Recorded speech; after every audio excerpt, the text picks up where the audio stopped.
News! Kanpai News! News Kanpai! Welcome to Kanpai News! LOz is excited about Kanpai News. Hi, LOz. Kanpai! Hi, Xeno. Hi. Welcome to Kanpai News for the week commencing this 20th of November. Thank you. I'd like, so just right from the top, I'd like to say thank you very much to that Gumby guy for stepping up and helping with gathering these articles. It was a huge weight off. Man, freed up. I was able to just throw it together last night in like a couple of minutes. Perfect. And as a quick note, just before we really get into the stories, which are all linked below in the description, Anime NYC happened, and there were a lot of new animes announced, but with very scant details. Therefore, we won't be covering too many of them. But those curious might like to know it happened. They can look it up themselves. Yeah. Yep. So let's get. Where's? Why is it not? Every week with this. Oh yeah, I need. You're correct. That's an essay, isn't it? That's yes, you're right. Every week with me. It is. It is every week with him. Oh. So yes, Kozuki we have it every Omori. week. Oh.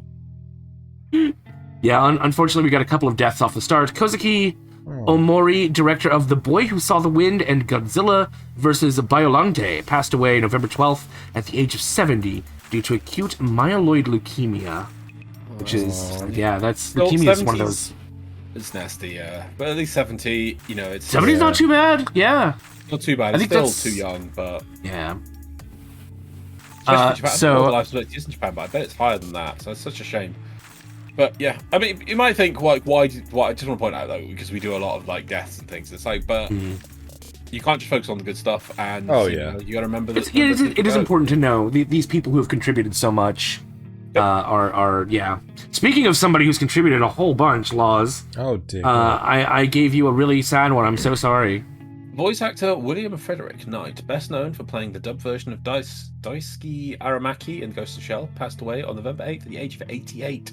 Along with Aramaki, which he reprised most recently in Ghost in the Shell Standalone Compacts 2045 this past May, he played an incredible number of roles, including Danzo in Naruto Shippuden, Gordon Rosewater in The Big O, Kuzumi in Eureka 7, Dr. Schaltenbau in El Hazard, and Kenzo in JoJo's... I don't know. Schaltenbau in Kenzo in JoJo's Bizarre Adventure Stone Ocean. Very sad. Very, very prolific. And tons of video games, tons of American television. I mean, just... Yeah. But 88, I mean, again, they didn't release what it was, but 88 is amazing. You see, that's it's much better than anything. Yeah. Oh, Danzo. Oh yeah, Danzo was haunting. Yeah, he did a good job. Right. So on to Xeno. I've seen this one. Yeah. Okay, so Yumi Miyamoto, voice of Mei Ninomiya from SSSS Gridman, goes on hiatus due to poor health. Her agency says she has been feeling unwell since the end of October. I don't know why you've picked SSS Gridman, because isn't she also playing, more recent things she's doing is... I thought she was in Gundam, wasn't she? She is in Gundam. Does say The Tiger and the Fish. I swear she's in... There you go, Mobile Suit Gundam. Yeah, the Witch from Mercury. Squire. Oh yeah, yep. Nika Nanara. Yeah, so she's the mechanic girl. Yeah. Okay. Earth mechanic girl with the short hair. Yeah. Well, apparently, I think she's still going to try and do some voice acting, but so they haven't said exactly what it is. But hopefully, she'll be able to continue, because it'd be very sad if they have to change voice actor or whatever. You want to. Oh god. All these people. It's like these long, these long-serving people, and they die in things. But it is these kind of things. Assuming we don't destroy humanity, it's kind of an immortality, because your portrayal of that character will be fixed in time. It is. There's not a lot of things in the world which you get a form of immortality, and voice acting or acting out something is one of them. So I think it's also important to say, you shouldn't push yourself too hard. If you're not well, you need, because one of my colleagues, she got COVID at the same time I did, and I just stopped working straight away. But she pushed on through the most of the week, and as a result, she was ill all of last week, and yeah, still you'll ill only today. make yourself worse. Yeah. Yeah. Your immune system needs time and energy to to do what it needs to do. Something has appeared over Loz. I think you've right-clicked on his window or something. What? No. I'm being destroyed by Windows. I know It's they the are pop-up. attacking Oh, me. over there. I can't win. Yeah. Weird. Right. I blame Solaire. Okay, so move on to Right. So on to the next one. So I hadn't heard about this anime, but apparently Dropkick on My Devil X was going to be set primarily in Furano City. And so they have now denied funds, because they were going to help fund it because it's for the anime after finding the episode based in the city is... Oh, maybe they were just going to have one episode in there. I don't know. Based in the city is found to be socially unacceptable and casting Furano City in a bad light. The episode in question has the main character trying to sell her organs to pay off debt. So, But I think it's just like a joke series. It's like, I think one of the characters is like a Lamia and just constantly goes around. It's a weird series, but right, it's whatever. Yeah. I don't see a synopsis in here, unfortunately. Right, so next on the list we've got Loz. Oh, Game director Yuji Naka was arrested Friday for purchasing stock in a company called Aiming Back in January 2020, before the company announced they were developing a mobile Dragon Quest game. Connected to the arrest are other Square Enix developers, Taisuke Sasaki and Fumiaki Suzuki. Yuji purchased 10,000 shares totaling 2.8 million yen, while Sasaki and Suzuki purchased 162,000 shares totaling 47.2 million yen before the game's announcement. So this is insider trading then. Yeah. Yeah. So about $20,000. I just don't get how you know you're going to get away with it. It's it's not hard. Yeah. I bought shares in this thing. What do you do? Games. What's they doing? Oh, we're working with them. Oh, okay. Oh, look, their stocks went up. I think they're just hoping that these people are like enforcement agencies are too busy to look into it. But the more money you get out of it, the more likely they are to look at it. Tax man will get you. But Also, if you wanna know who to invest, all you need to do is just buy whatever Nancy Pelosi buys, because she has done amazingly well on her returns. But surely you just don't. You wouldn't do it under your own name. Surely you would go launder it. Yeah. You don't. Yeah, but it's the tricky. Yeah, you get a friend to do it or something. Friends you can trust. And you be like, look. Yeah.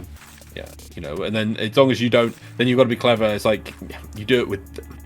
Yeah, you somehow give them money. But then you have to split it 50-50, and but you don't want to split it 50-50. You want all of it.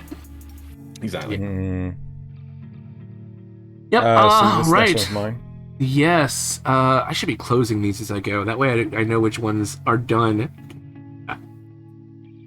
We'll never know. And also that way they wouldn't now be cycling on the actual video through all of Yes, exactly. Exactly. Right. So, man arrested for threatening Comiket. Tokyo police arrested a 20-year-old unemployed man named Hirato Yogita, yeah, right. From Oba, who emailed in a threat saying that a sewage facility in Taito would explode if the event wasn't cancelled.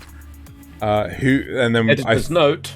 Yeah, who the F emails in a bomb threat? Like, seriously, I'm not an expert on, internet and everything and security things, right? It's like, you could be like, aha, you're going to send a message and use a VPN to hide your IP address. But, if you're going to do it through an email address, you'd need an account and things, wouldn't you? And they're like, well, just find out who has the account and then find that and then look, it's you. So here's a cool, funny thing about emails. It tells you all the IP addresses it's originated from, including the one that's on the other side of the VPN. Nice. Fucking pointless. You'd have to do it from public place like a library or a, I don't know, McDonald's. Nah, even then, doing it through a library or a McDonald's or something like that, like, it's just fucking do it by hand. Yeah. Oh yeah. Or make a call from a payphone, or payphones don't exist anymore. I don't know. Anyway, the police stated that the Tokyo government had previously received numerous emails from a man with the same name demanding that the funeral for the late Japanese Prime Minister Shinzo Abe be cancelled. Whoa! So apparently he did this before, and they didn't stop him. Oh my god! Well, no. They just received emails demanding that the funeral be stopped. Oh, right? he didn't actually threaten them. He hadn't threatened to. Yeah.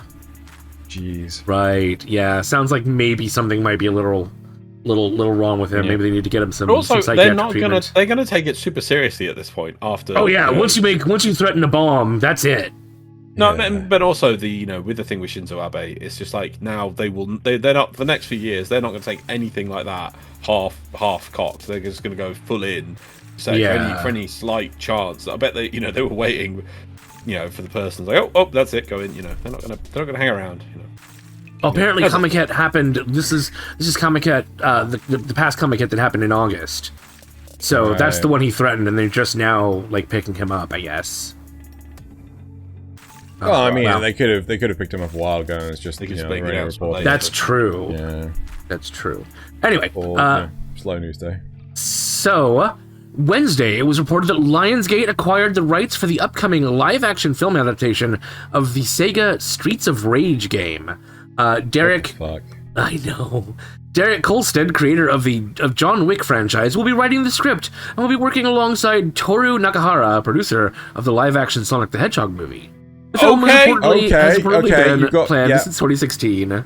Okay, you got my attention. Yeah, those are some pretty good.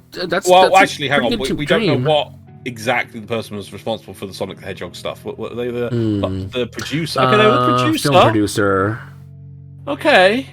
I mean, I don't. Okay, I'm just trying to base it. We don't know if it was the key point was the producer that made that so decent. I'm not saying it's the same production company too. Wow. Okay, that's looking better and better. I don't know what it was, but the Sonic films. Okay, so they're decent. They're decent. They really are decent. I still haven't watched those. Oh, you're missing out. They really are decent. I also saw. I was telling Zeno that there's also a Netflix Sonic show coming. That looks alright. Yes, there is. Yep. Looks alright. Right. So. Oh, this one's good. Zeno, you're gonna. Oh no, sorry, LOZ, you're gonna like this one. There's been a lot of Godzilla hype about the fact that Nasuth can't make Godzilla fit on the screen. Yeah, it's not actually Godzilla. There you go. But yes. Or whatever it is, kaiju. There's been a lot of Godzilla hype recently, but what are the other kaiju up to? Kaneko announced this past Thursday that the giant hero turtle Gamera is coming back in a new project, aptly titled... Is it Gamera? Gamera. Yeah, Gamera. Gamera Rebirth, that will stream exclusively on Netflix. However, Nasuth, industrious thing that he is, has dug up some leaked footage. Oh, let's roll that beautiful beam footage. What the fuck, dude? What you can't hear is that it's playing the Gamera theme song in the background. Okay, well... The power of Twitter. Anyway. These production values are of the highest quality. It looks like real life. I just don't know how they do it every time. Okay. It's just scary. The dead eyes of that turtle. I can't wait for the final product. That is going to be amazing. Even looks like people. I mean, I don't know how they do that these days. Oh, okay. LOZ is actually gonna like this one. LOZ is really actually gonna like this one. Let me just LOZ. How do you like that? How do you like that? Okay. I'm reading this so LOZ can gawk at the pictures. At the Tamashii Nation 2022 event in Akihabara, Bandai unveiled a new wealth of figures and toys for many of their IPs, including Gundam and Macross. Of particular note is the massive toy version of the SDF-1 Macross Fortress. as seen on TV, which measures over 60 centimeters, 24 inches, long, or about 1/2000th scale. Yep. They also have the original wooden prototype from back when the show was being developed with the title Battle City Megaload? Battle City Megaload. Oh my god, okay. So Battle City Megaload. The hatch on the Daedalus arm can even open up like the miniature destroyed robot. Likely for miniature destroyed robots. Okay. So now let's just gawk at these pictures, shall we, together? Does it transform? Yeah, it doesn't transform. That's the I question. don't think it does. Oh. I think this is the arm they're talking about, but I'm not sure. That totally looks like that transforms. That's a hinge. That totally looks like it transforms. That totally looks like. Keep There's going. mold lines and joints everywhere. That looks like it transforms. Now it's possible that this is just for a movie because they've done this before in 2015, where they had another one. Scroll down. Scroll down. Okay. So this is the wooden model that they were talking about. Yeah. Which I think is adorable, and I want one. And then we get into some of their other stuff. I don't know what this is from. Macross? Is that also Macross? Macross Plus the movie. Oz will be able to tell us. Yeah. It's all Macross. Oh, is it all Macross? That's still Macross. Really beautiful, though. Still Macross. Yeah, still Macross. And that's it?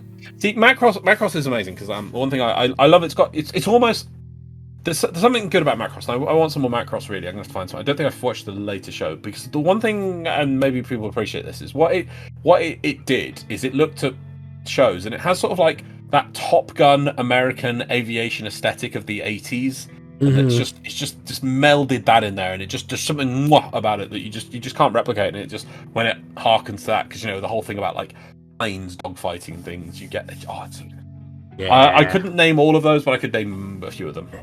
I know the only one that's get me is like that gun with all the bits that stuck out. I know I've seen that, but I can't remember what that one is from. It's probably like Macross, this one. That one. Yeah, I can't remember what that one is. I swear I've seen that gun. It doesn't say anywhere. I bet you it's bloody gut cancer one. What do we call it, Xeno?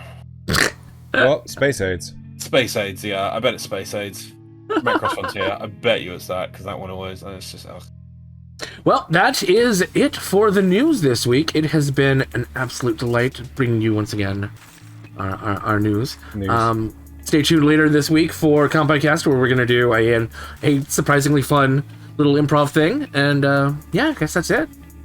So I was the guinea pig. He was the guinea pig. You did well. You did very well, Xeno. I was very proud of you. You will do well. You will do well. Yes, you will do well. And you will name a small interdimensional lizard. Scruffy. No. It's the lizard guard dog thing. Yeah. You're the one that made it interdimensional. I made it from You made it magical or something. Yeah, magical. We're talking! Anyway.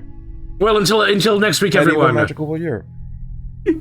Thank you for joining us, and Kanpai. Kanpai. Bye. Bye, everyone. Kanpai.